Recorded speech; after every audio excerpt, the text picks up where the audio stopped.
Good morning student. Today we discuss the unit 12 या chapter 12 organic chemistry.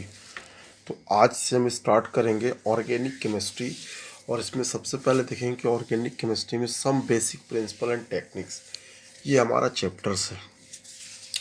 तो अभी तक जो पढ़ रहे तो हमारा इनऑर्गेनिक था, अब हम ऑर्गेनिक की बात करेंगे। तो सबसे पहले ऑर्गेनिक केमिस्ट्री को समझने के लिए हमको ये जानना जरूरी हो कि ऑर्गेनिक केमिस्ट्री और इनऑर्गेनिक केमिस्ट्री में डिफरेंस क्या है। ठीक है, तो आइए स्टार्ट करते हैं हम organic chemistry. Inorganic compounds which obtained from non living source is known as the inorganic compounds. के ऐसा कंपाउंड्स जो हमें नॉन लिविंग सोर्स से मिलता है उसको बोलते हैं inorganic compound. Non living source का मतलब जैसे हमारे पास रॉक से हो गया, ठीक है, साल्ट मिल गया, मार्बल मिल गया, एल्बम मिल गया, यानी जो नॉन लिविंग थिंग्स से जो मिलके बना होता है उसी को हम बोलते हैं इनऑर्गेनिक कंपाउंड। दूसरा हमारा कैटेगरी है ऑर्गेनिक कंपाउंड। तो ऑर्गेनिक कंपाउंड का मतलब हो गया compounds which obtained from living source और प्लांट और एनिमल। कि ऐसा कंपाउंड जो हमको लिविंग सोर्स से मिले या प्लांट और एनिमल से मिले उसको हम कहते हैं ऑर्गेनिक कंपाउंड्स। फॉर एग्जांपल के लिए शुगर, ऑयल, फैट, ईटीसी। तो पहले ये माना जाता था कि हम ऑर्गेनिक कंपाउंड्स को हम लैब में नहीं बना सकते थे, लेकिन जब कुछ समय के बाद साइंटिस्टों ने जब यूरिया का फॉर्मेशंस किया तो ये कॉन्सेप्ट, ये विचार बिल्कुल बदल गया। तो सबसे पहले हम बात करेंगे वाइटल फोर्स थ्योरी, और वाइटल फोर्स थ्योरी रिजेक्ट क्यों हुई फिर इसकी बात करेंगे। तो वाइटल फोर्स थ्योरी, इस थ्योरी के अकॉर्डिंग ये कहा गया था कि ऑर्गेनिक कंपाउंड्स को कभी भी लैब में ऑब्टेन नहीं किया जा सकता। मीन्स देखिए वाइटल फोर्स थ्योरी इसको दिया किसने था? वर्जीलियस ने। तो वर्जीलियस, अ स्वीटिस्ट chemist, proposed that vital force was responsible for the formation of organic compounds in living plants and animals and that organic compounds cannot be prepared in the laboratory। तो Berzelius एक scientist थे जिन्होंने ये प्रपोज किया था vital force theory को, और ये कहा था कि इसके लिए रिस्पॉन्सिबल होता है ऑर्गेनिक कंपाउंड, यानी लिविंग प्लांट्स या एनिमल से मिले वही ऑर्गेनिक कंपाउंड्स को फॉर्म कर सकते हैं। यानी इन ऑर्गेनिक कंपाउंड से या नॉन लिविंग थिंग्स से ऑर्गेनिक कंपाउंड्स को फॉर्म नहीं किया जा सकता। लेकिन एक साइंटिस्ट हुए थे जिसका नाम था वोलर। वोलर ने प्रपोज किया कि ऑर्गेनिक कंपाउंड्स को लैब में बनाया जा सकता है। उसके बाद और भी साइंटिस्ट थे जिन्होंने बात को प्रूफ किया कि नहीं, ऑर्गेनिक कंपाउंड्स को लैब में सिंथेसाइज किया जा सकता है। उसके बाद वाइटल फोर्स थ्योरी को रिजेक्ट कर दिया गया। तो हम देखते हैं rejection of vital force theory. Vital force theory was rejected in 1828 when Wohler proposed an organic compound urea by heating the inorganic compound cyanate. तो वोलर ने जब प्रपोज किया कि नहीं, ऑर्गेनिक कंपाउंड्स को हम लैब में बना सकते हैं, वो कैसे? जब इन्होंने साइनेट को हीट किया और यूरिया का फॉर्मेशन किया तो इस बात से ये कंफर्म हो गया कि नहीं, लैब में ऑर्गेनिक कंपाउंड्स को फॉर्म किया जा सकता है। तो इस तरीके से वाइटल फोर्स को रिजेक्ट कर दिया गया। तो the preparations of urea from an inorganic compounds rejected the vital force theory. It was further confirmed by the fact that Kolbe synthesis acetic acid and Berthelot synthesized methane from carbon and hydrogen.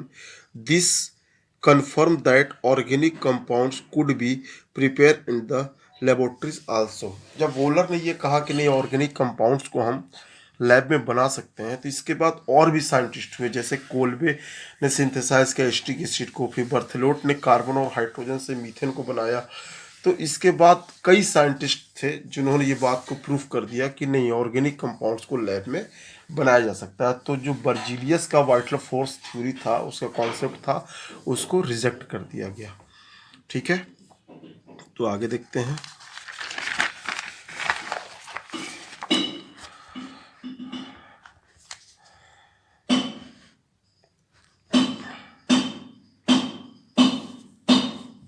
ये देखिए यहाँ पे हमारे पास compound है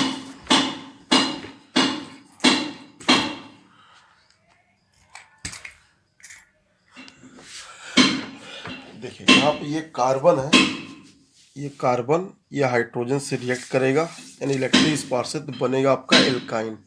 इस alkyne को H2SO4 के presence में हाइड्रोलाइज करते हैं JSO4 के साथ, तो हमें मिलता है एसिड एल्डिहाइड। एसिड एल्डिहाइड को ऑक्सीडाइज करते हैं तो बनता है एसिटिक एसिड। ठीक है, तो इस तरीके से हम लोगों ने देखा कि वाइटलव फोर्स थ्योरी का कॉन्सेप्ट क्या था और वाइटलव फोर्स थ्योरी को कैसे रिजेक्ट किया गया था। अब हम बात करेंगे क्लासिफिकेशन ऑफ ऑर्गेनिक कंपाउंड कि ऑर्गेनिक कंपाउंड को कैसे क्लासिफाइड कर सकते हैं। तो ऑर्गेनिक कंपाउंड्स को दो मेन पार्ट में डिवाइड करते हैं। एक आपका होता है ओपन चेन कंपाउंड, दूसरा होता है क्लोज चेन कंपाउंड। तो ओपन चेन कंपाउंड को हम ए साइक्लिक कंपाउंड और क्लोज चेन कंपाउंड को हम साइक्लिक कंपाउंड कहते हैं। ठीक है, अब ओपन चेन कंपाउंड को हम तीन पार्ट में डिवाइड कर सकते हैं। एक हमारे पास है एल्केन, दूसरा एल्कीन और तीसरा क्या है एल्काइन। क्लोज चेन कंपाउंड या साइक्लिक कंपाउंड को दो पार्ट में डिवाइड कर सकते हैं, होमोसाइक्लिक कंपाउंड या कार्बोसाइक्लिक कंपाउंड और हेट्रोसाइक्लिक कंपाउंड। होमोसाइक्लिक कंपाउंड और कार्बोसाइक्लिक कंपाउंड को दो पार्ट में डिवाइड कर सकते हैं। एक आपका एलिसाइक्लिक कंपाउंड और दूसरा आपका होता है एरोमेटिक कंपाउंड। ठीक है, एलिसाइक्लिक कंपाउंड और एरोमेटिक कंपाउंड। अब एरोमेटिक कंपाउंड को भी दो पार्ट में डिवाइड कर सकते हैं। एक आपका है बेंजोनोइड कंपाउंड्स और दूसरा क्या है नॉन बेंजोनोइड कंपाउंड। इस तरीके से हम ऑर्गेनिक कंपाउंड को क्लासिफाइड कर सकते हैं। अब हम एक एक करके देखेंगे कि ओपन चेन कंपाउंड क्या है, क्लोज चेन कंपाउंड क्या है, ठीक है, और उसको कैसे क्लासिफाइड किया है। तो पहला आपका देखिए क्लासिफाइड था एलिसाइक्लिक या ओपन चेन कंपाउंड। एलिसाइक्लिक और open chain compound. Open chain compound नाम से ही पता चल रहा है, इसमें फर्स्ट और लास्ट कार्बन आपस में कनेक्ट नहीं होंगे, तो it is also known as aliphatic compound. यानी ओपन चेन कंपाउंड को या एलिसाइक्लिक कंपाउंड को एलिफैटिक कंपाउंड्स भी कहते हैं। यानी it's also known as aliphatic compounds and consist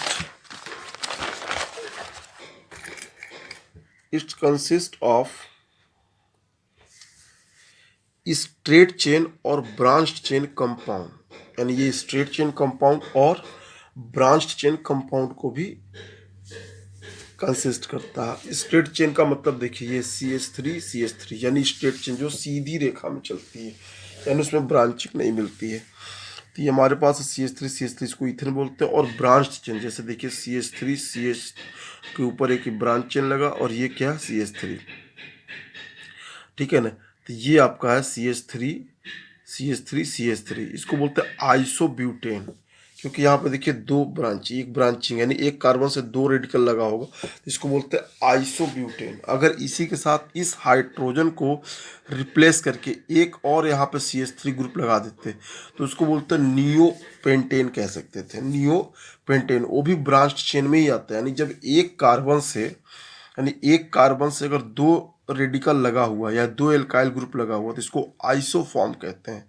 और जब एक कार्बन से तीन रेडिकल लगा होता है, कितने, तीन रेडिकल लगे होते हैं, तो ऐसे कंपाउंड को बोलते हैं नियो कंपाउंड।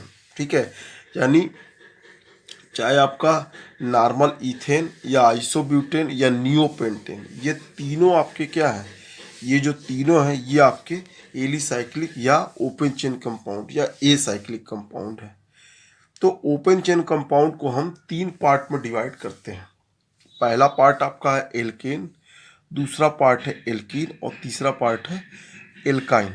तो अगर हम बात करते हैं कि एल्केन की, किसकी बात करेंगे, एल्केन की, तो एल्केन क्या है, तो alkane is a saturated hydrocarbon. अब देखिए यहाँ पे सेचुरेटेड हाइड्रोकार्बन क्या है और अनसेचुरेटेड हाइड्रोकार्बन क्या है, इसको आपको समझना पड़ेगा।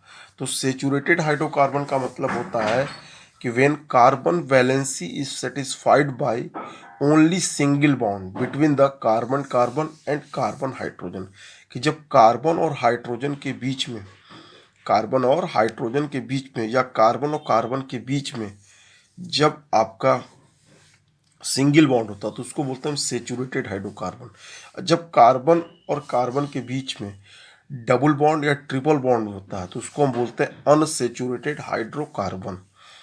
ठीक है, तो अभी हम यहाँ बात करेंगे सेचुरेटेड हाइड्रोकार्बन की।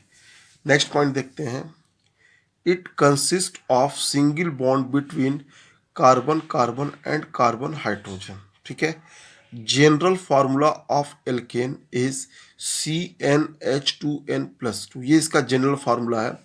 इस जनरल फार्मूले में अगर हम n की वैल्यू को चेंज करते जाएंगे तो हमारे क्या होंगे, C और H की वैल्यू चेंज हो जाएगी, यानी जितना कार्बन हमारा होगा उसके डबल से 2 ज़्यादा हाइड्रोजन्स के नंबर होंगे।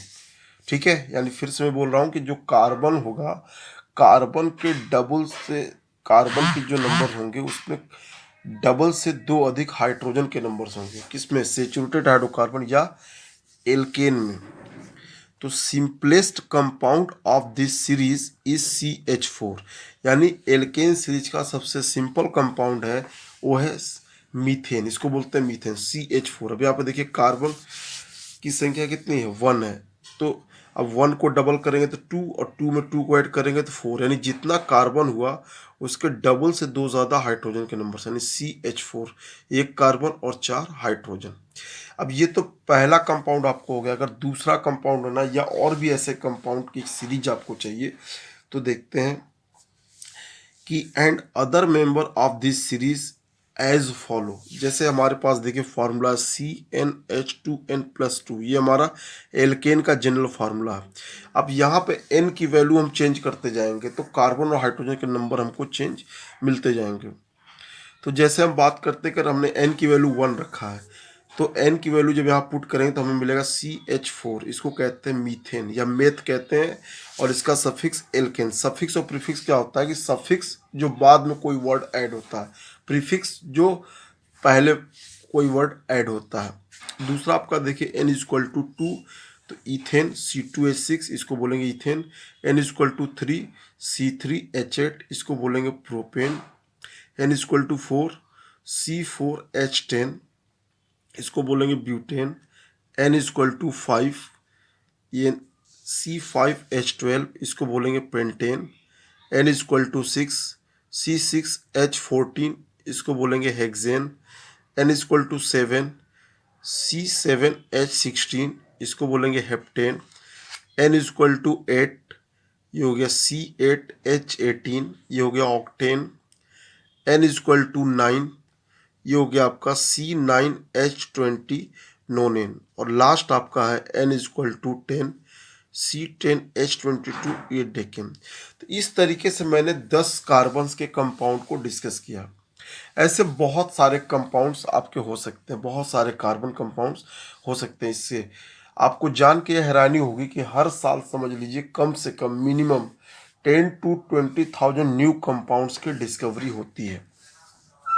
इन कंपाउंड्स की नेमिंग हम आगे पढ़ेंगे बाय IUPAC सिस्टम।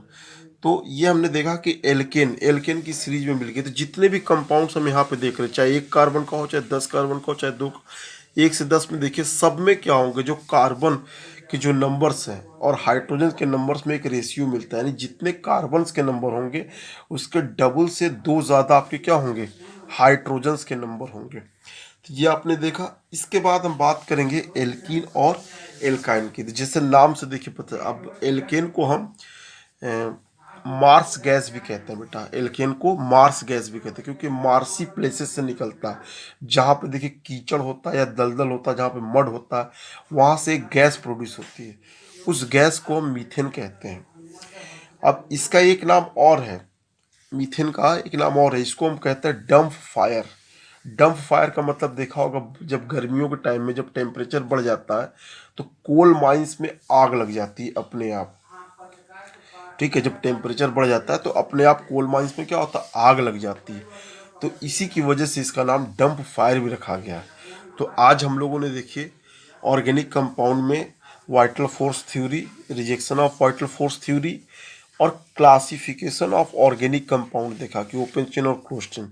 तो हम लोगों ने ओपन चेन कंपाउंड पढ़ा और उसमें आज हम लोगों ने एल्केन पढ़ा। तो बाकी जो एल्कीन और एल्काइन है वो हम नेक्स्ट क्लास में पढ़ेंगे। ठीक है, थैंक यू स्टूडेंट।